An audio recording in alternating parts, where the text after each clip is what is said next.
नमस्कार साथियों, जैसा कि आपसे अभी चर्चा हो रही थी कि आज हम एक महत्वपूर्ण टॉपिक GRR पे चर्चा करेंगे, ग्रेजुअली रिलीज़ ऑफ रिस्पॉन्सिबिलिटी।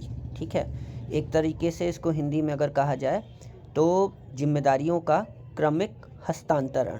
ठीक, अब क्रमिक हस्तांतरण की बात आती है तो किन दो लोगों के बीच में क्रमिक हस्तांतरण होगा? तो जैसा कि आप इमेज में देख पा रहे हैं, एक तरफ है शिक्षक। ठीक है, ये शिक्षक है, शिक्षक की जिम्मेदारियां हैं, और दूसरी तरफ है विद्यार्थी, विद्यार्थी की कुछ जिम्मेदारियां हैं। तो हम जिम्मेदारियों का क्या करेंगे, रिस्पॉन्सिबिलिटीज़ को धीरे धीरे करके क्रमिक रूप में ग्रेजुअली हम ट्रांसफ़र करेंगे, रिलीज़ करेंगे, ट्रांसफ़र नहीं करेंगे, रिलीज़ करेंगे। किसको? अपने विद्यार्थी को। अब ये मॉडल काम कैसे करता है? देखिए, इसकी जो मुख्य उपादेयता है वो गणित शिक्षण और आपके भाषा शिक्षण यानी हिंदी अंग्रेजी में इसकी उपयोगिता लाई जाती है।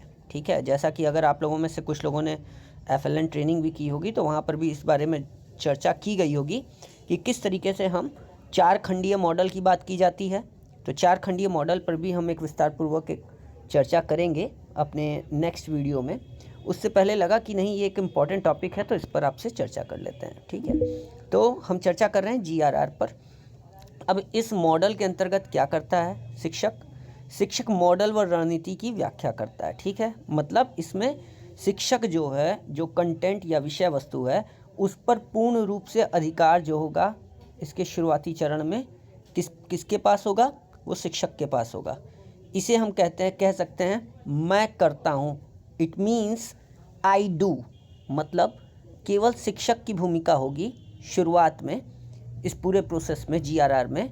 जो शिक्षक की पूरी कमांड होगी, उसका पूरा नियंत्रण होगा, उसका पूरा कंट्रोल होगा कि वो कैसे अपनी विषय वस्तु पर काम कर रहा है या अपनी विषय वस्तु को प्रस्तुत कर रहा है। ठीक, धीरे धीरे चल करके जब अगले चरण में हम इसमें आगे बढ़ेंगे इसी पूरे प्रोसेस में, तो हम देखेंगे कि ये पूरा प्रोसेस जो है, जब आगे चलेंगे अगले चरण में तो फिर क्या हो जाएगा? सहयोगात्मक कार्य। मतलब हम क्या करेंगे? हेल्प लेंगे। ठीक है, असिस्टेंट के फॉर्म में आने लगेंगे, असिस्टेंस लेंगे। किससे? अपने स्टूडेंट से। ठीक है, अब हम उसकी इन्वॉल्वमेंट को इंश्योर करेंगे कि हमारा स्टूडेंट भी हमारे साथ आकर के शिक्षण की यह जो प्रक्रिया है उसमें सम्मिलित हो जाए। तो यहाँ पर हम क्या करेंगे? दूसरे चरण में आकर के अपनी विषय वस्तु के साथ बच्चे की या छात्र की जो सहयोगात्मक भूमिका है उसको उसमें शामिल करेंगे। ठीक, उसे सक्रिय रूप से उसकी सक्रिय भागीदारी को सुनिश्चित करेंगे। ठीक है, यहाँ पर हम कह सकते हैं कि पहले था आई डू, इट मीन्स मैं करता हूँ। ठीक, और बाद में जाकर के हो जाता है, यही आई जो हो जाता है वो हो जाता है वी डू, मतलब हम का मतलब यहाँ पर आशय हो जाएगा शिक्षक और विद्यार्थी दोनों के साथ, वी डू। ठीक है, इंग्लिश में लिख दिया है इसलिए कि आप लोगों को थोड़ा सा अगर किसी को द्विभाषी हो तो उससे समझने में दिक्कत ना हो। जैसा कि चर्चा चल रही थी कि वही मैंने बताया कि पहले स्टेप में क्या होता है? आई डू, शिक्षक का पूर्ण नियंत्रण होता है, और यह नियंत्रण फिर क्या हो जाता है? चल करके शिक्षार्थी को अपनी भूमिका में, अपनी विषय वस्तु में, अपने शिक्षण में शामिल करता है। ये आई कन्वर्ट हो जाता है वी में, मतलब पहले शिक्षक काम करता है, उसके बाद मतलब शिक्षक का पूर्ण नियंत्रण होता है शिक्षण में, और इस शिक्षण की जो अधिगम प्रक्रिया है उसमें फिर हम धीरे धीरे शामिल करते हैं किसको? सहयोगात्मक रूप में अभ्यर्थी को, शिक्षार्थी को, छात्र को। ठीक है, तो यहाँ पर हम बोलते हैं वी डू।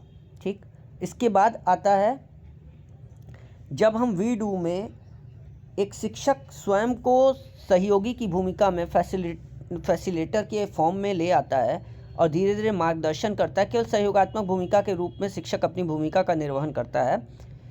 इसके बाद जाकर के क्या करता है?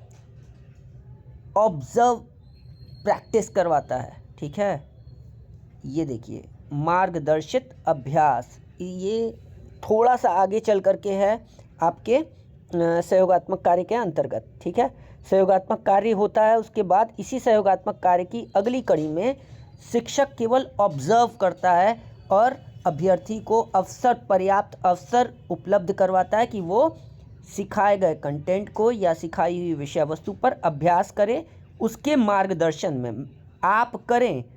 यहाँ पर यू डू, लेकिन मैं देखता हूँ, ठीक है, मेरे ऑब्जर्वेशन में आपका काम होना चाहिए। यहाँ शिक्षक की भूमिका होती है एक ऑब्जर्वर की, ठीक है, वो ऑब्जर्व करता है, ठीक है। और इसके बाद जब शिक्षक को ये लगता है कि नहीं, मेरा अभ्यर्थी जो है वो पूर्ण रूप से पारंगत हो चुका है, मास्टरी लेवल तक पहुंच चुका है, और अब ये इसका अनुसरण या इस चीज़ का इम्प्लीकेशन इसको अप्लाई कर सकता है इंडिपेंडेंट फॉर्म में, तब जा कर के हम अगले चरण में चलते हैं, जो कि अंतिम होता है, आप स्वयं करें स्वतंत्र अभ्यास, ठीक है।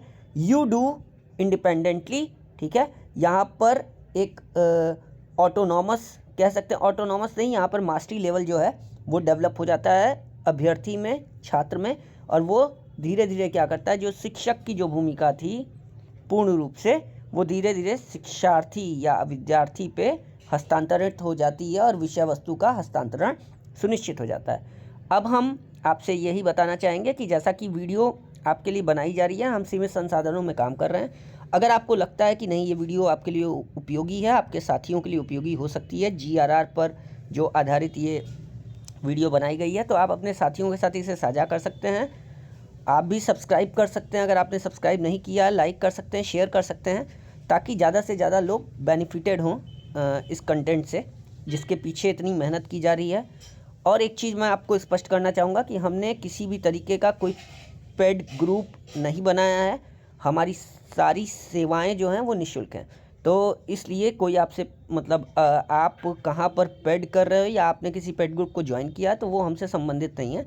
हम फ्री ऑफ कॉस्ट काम कर रहे हैं, और अगर आप अपनी कोई क्वेरी है, आपकी कोई समस्या है, तो आप निश्चिंत होकर के हमारे दिए हुए जो हमारा एक चैनल चलता है, व्हाट्सएप चैनल, उस पर आप मुझे व्यक्तिगत रूप से मैसेज कर सकते हैं। वहाँ पर भी आपको कंटेंट या PDF उपलब्ध हो जाएगा जो हम बनाते हैं, वो टोटली फ्री ऑफ कॉस्ट है। ग्रुप पे भी जो जानकारी दी जाती है वो फ्री ऑफ कॉस्ट है। आपके शंका निवारण का प्रयास किया जाता है, वो भी फ्री ऑफ कॉस्ट है। कोई भी आपसे जो है किसी भी तरीके की फीस या इस तरीके की कोई डिमांड नहीं की जाती है। तो हमारी सेवा पूरी तरह से निःशुल्क है, केवल एक सहयोगात्मक रूप में आपके सामने हम ये चीज़ें रखते हैं। तो इसके लिए मतलब ऐसा असमंजस की स्थिति में न रहें कि किसी भी तरीके का कोई पेमेंट या आपको इसके लिए अभी या फ्यूचर में देना पड़ेगा। ये पूर्णतः निःशुल्क है, ठीक है। तो ये वीडियो अभी बन गया है। नेक्स्ट वीडियो में हम प्रयास करेंगे कि इसी तरीके का जो और अन्य महत्वपूर्ण बिंदु हैं GRR के साथ, 4 खंडीय मॉडल है जो आपके कोर्स में जो NIS के पाठ्यक्रम में सम्मिलित हैं, उन सब चीज़ों पर चर्चा की जाए। धीरे धीरे हमारा ये प्रयास है कि NIS के जो अधिकृत पाठ्यक्रम है, ऐसा नहीं कि जो कुछ लोग ऐसे हैं जो प्रीवियस जो NIS का कोर्स चल रहा है, जो हुआ है एक बार इससे पहले 2019 के अप्रॉक्स में, वो पूरी तरह से डिफरेंट NIS का ब्रिज कोर्स था, उसके कंटेंट को शेयर किया जा रहा है, उसको साझा किया जा रहा है, जबकि वो बहुत हद तक डिफ़र करता है।